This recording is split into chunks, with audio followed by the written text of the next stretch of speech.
cellphone agad hawak mo? Tignan mo ito napanood ko. Huwag mag-cellphone agad pagkagising mo sa umaga kasi pinapataas mo lang ang stress levels mo. Ano ba naman yan, Nay? Oh, doktor na may sabi ha. Tigilan mo na yan. Maniniwala pala tayo sa doktor. Sige. Grabe ang init. Paniligo na nga ako. Nay, may napanood ako oh. Kung may nagsabi sa'yo na dapat kang maligo araw-araw, isang malaking kasinungalingan yan. Oh, sabi ng doktor, Nay, bawal daw maligo araw-araw. Ba't ka naliligo? Oh, sige, di na ako maliligo. Kung akala mong healthy ang mga prutas, pakinggan mo tong sasabihin ko. Oh, Nay, nagsalita na yung doktor ha. Huwag ka na kumagat dyan. Pati ba naman prutas? Ay, magmamatcha na lang ako. Kung akala mong healthy ang mga matcha, pakinggan mo tong sasabihin ko. Hala, sabi ng doktor, hindi daw healthy yung matcha, Nay. Huwag mo na inumin yan, ha? Pati matcha bawal. Sinisira mo ang utak mo sa paggamit ng mga betchin. Oh, Nay, sabi ng doktor, sinisira mo daw utak mo. Huwag ka na maglagay niyan. Tama na! Oo na, lahat ng ginagawa ko masama sa akin. O sige, Nay, titigil na ako. Basta mag-cellphone na ako, ha? Sige na, mag-cellphone ka na. Pero huwag ka magpupuyat, ha? Masama pa rin yon. Malaking kasinungalingan yung sinasabi nilang bawal ka magpuyat. Anong sabi mo, Nay? Sabi ng doktor, pwede naman eh. Bye! Kaya hindi umuunlad ang Pilipinas dahil kinukurakot nyo. Mahiya naman kayo! Don't stop shaming them. Deserve nila yan. Mainit ang mata sa atin ng mga tao. Kaya siguraduhin nyo na magmumukha tayong malinis, ha? Dad! Alam na nilang lahat! Nadidepress na ako! Binabash nila ako sa social media. Tapos kanina sa school, binubuli nila ako. Nasisira image ko. Ayusin mo to, Dad! Gumagawa na ako ng paraan, anak. Pero sa ngayon, kailangan ko muna kayo palipad sa Amerika para safe kayo. Okay, Dad. I'm calm. Bigyan mo ako ng 10 million pang shopping ko doon, ha? May mga mag-iimbestiga dito. Kaya lahat ng mga luxury cars namin, itago nyo muna. Hindi nila pwede makita yung mga yun. Base sa report na binigay sa akin, may ghost project daw kayo. Totoo ba yun? Wow! It's a yes or no question. Bakit di ka makasagot? Your Honor, kakusapin ko po muna yung lawyer ko. Ang kakapal nyo. Halata naman sa mga kilos nyo na guilty kayo. Kamusta na kaya sila, Mom and Dad? Sana okay lang sila.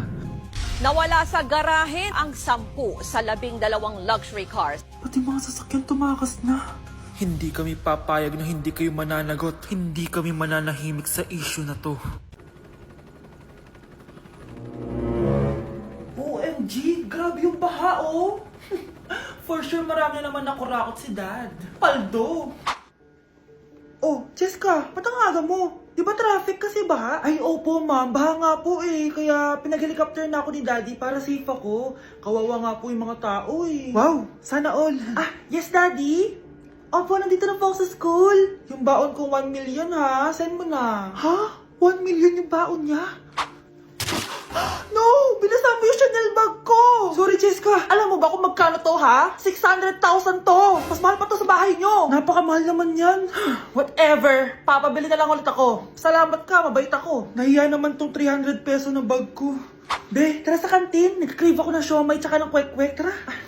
Pwede bang sa Wolfgang na lang tayo mag-lunch? Hindi kasi ako sanay sa mumurahing pagkain. Be, anong kala mo sa akin? Anak ng CEO? Ano ba yan? Hindi ba kayo binibigyan ng allowance ng daddy nyo? Ako na nga lang. Hindi ka naman ganyan dati. Okay, class. Si Cheska na ang bago nating treasurer. Ma'am, wag si Cheska. Kukurakutin niya lang yung class funds natin. Parang tatay niya. Flood control, ayaw. Gastos, gusto. Kaya mayaman si Cheska kasi korap ang pamilya niya. Ang laki ng tax na binabayaran ko. Sa Disney Princess pala natin napupunta lahat. Habang kami, binabaha na dito. Ikaw pa helicopter lang. Wow, napaka-lavish mo naman. Tsaka, pairam muna ako nito Chanel bag mo ha. May ambag din ako dito, no? Hindi kami titigil hanggat walang nakukulong. Deserve nyong magdusa. Hala, nalipat na naman ako. Nasaan na naman yun? Ha? Kailan pa nag-aircon sa classroom namin? Alamig. Class, bring out your iPad and Apple Pencil. Mag-lecture tayo, okay? Kopyahin niyo yung nasa projector. Ano daw? iPad na gamit ngayon? Grabe, ang yayaman naman ng mga tao dito. Ma'am, pwede mo ba ako magsulat sa notebook? Ha? Wala kang iPad? Class, di ba nasa school requirement natin na dapat may iPad kayo, okay? So, babalik ka na sa nanay mo. Di na uso yung notebook dito. Wala naman kami pambili nun eh. Oh, class, i-share nyo naman kung saan kayo pumupunta tuwing weekends. Ma'am, nasa Japan po kami tuwing weekends kasi malamig dun tapos may snow pa. Ma'am, sa Paris po kami. Nandun po kasi yung Eiffel Tower tapos sila mami po kasi mahilig mag-shopping dun eh. Lu, ang bongga naman ng mga to. Oh, ikaw Scarlett. Sa kwarto ko lang po ma'am. Kailangan po ba umalis? Hindi naman. Siguro mas gusto ni Scarlett yung nagpapahinga siya sa magandang kwarto niya. Class, magkukulak ako ng class funds ha? 1,000 each student lang. Ha? 1,000 yung class funds dito? Ma'am, card po yung mode of payment ko. Sure, patap na lang. Ayan. Ma'am, ako din po card. Ayan, okay na. Wala na akong pera. Ma'am, pwede ba ako bumalik sa dati kong school? Ang yayaman kasi ng mga tao dito eh. Ay, ganun ba? O sige, i-drop na lang kita ha? O ito po ma'am, card na lang. National ID. Hala, nalipat na naman ako ng classroom. Bakit kinder yung nakalagay dito? Saan yun? Ba't puro mga bata yung nandito? Hi mga bata! Ang lesson natin ngayon ay addition. Sino dito ang makakasagot ng 1 plus 1? Ang dali naman ng lesson dito. Ma'am, 1 plus 1 is equals to 2. Correct! Mga bata, 5 claps para kay Scarlett. Hindi niyo ba alam yun? Mga bata, science na tayo ha? Ilan ang planeta sa solar system natin? Ba't walang nagtataas ng kamay? Ma'am, there are 8 planets in our solar system. Correct! Siguro nag-a-advance reading si Scarlett. Lu, ba't parang walang alam yung mga kaklase ko? Okay, tatatakan ko ng star sa kamay ang makakasagot neto. What are the primary colors? Ha? Ba't ang dadali na subject dito? Last sem, nag-research lang ako eh. Ma'am, the primary colors are red, blue, and yellow. Wow! Mukhang may magiging top 1 na tayo ah. Hala, mukhang magiging top 1 pa ako dito. Namali siya ng classroom. Scarlett Iha, namali ka daw ng classroom, oo. Lumipat ka na lang dun sa grade 12. Ano? Siya ba'y napunta sa kinder? Alright, may bagong dating tayo, class. Miss, pwede mo bang sagutin itong nasa blackboard? Ano yan? Madali lang yan. Madali? Sir, babalik na lang pala ako sa kinder. Buti ba doon magiging top 1 ako? Bye! Mukhang mainit na naman yung dugo niya. Palagi naman. Okay, class. Bring out 1 sheet of yellow paper. Mag-essay kayo. Patay, yellow pad. Be, Scarlett, pengin naman ako niyan. Ayoko. Last week ka pa, ha? Ikaw na nakaubos ng yellow pad ko. Ha? Bumili ka kaya? Sorry. Class, pass your research paper. Last week pa yan. Ma'am, eto na po yung akin. Oh, Scarlett, nasa yung mga grupo mo? Tinanggal ko na po. Ha? Ba't mo kami tinanggal? Yung mga pinapasa mo, walang kwenta. Binigyan na kita ng chance, di ba?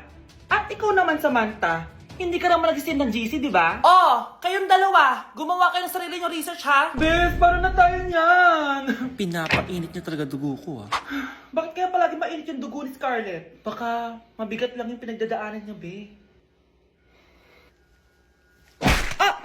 Miss, sorry. Okay ka lang? Ano ba yan? Kasi tumitingin sa dinadaanan eh. Bes, tignan mo.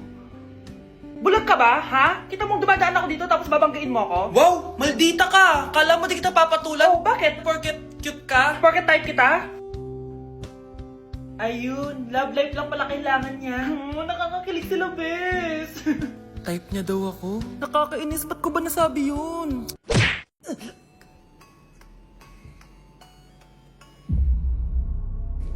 Isa ka na din katulad ko, anak. Anong ginawa mo sa akin, Nay?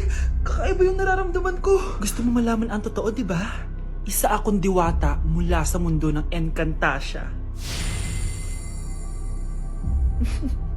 Ha?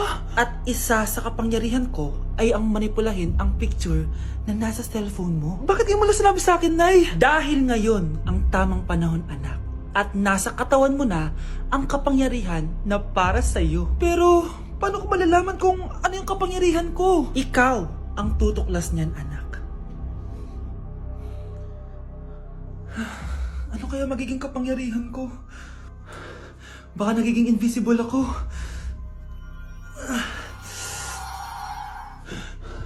Hindi ako nawala. Baka kaya ko magpalutang ng gamit.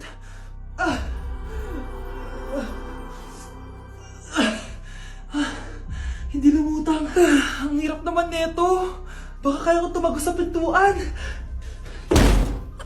Aray. Natatay ako.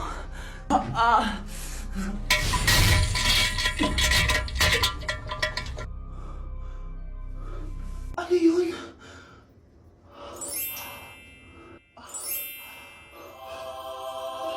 Ito ba yung kapangyarihan ko? Tumain ng ginto? Nay, alam ko na yung kapangyarihan ko! Tumatay ako ng ginto! Anak, uminom ka na maraming pampatae para yumaman na tayo! Talino mo talaga, Nay. Ang fresh ko today. Anak, sali mo naman ako dyan sa selfie mo. Sige, Nay, tara. 1, 2, 3. Ayan! Oh, sige na anak, magluluto na ako ha. Ba't wala si nanay dito? Bes, sira na ata tong phone ko. Bago lang yan, nangyari. Nag-selfie kasi kami ni nanay pero sa picture, ako lang yung nandun. Ha? Posible ba yun? Yun na nga eh. Try mo kaya picture nanay mo na mag-isa lang siya.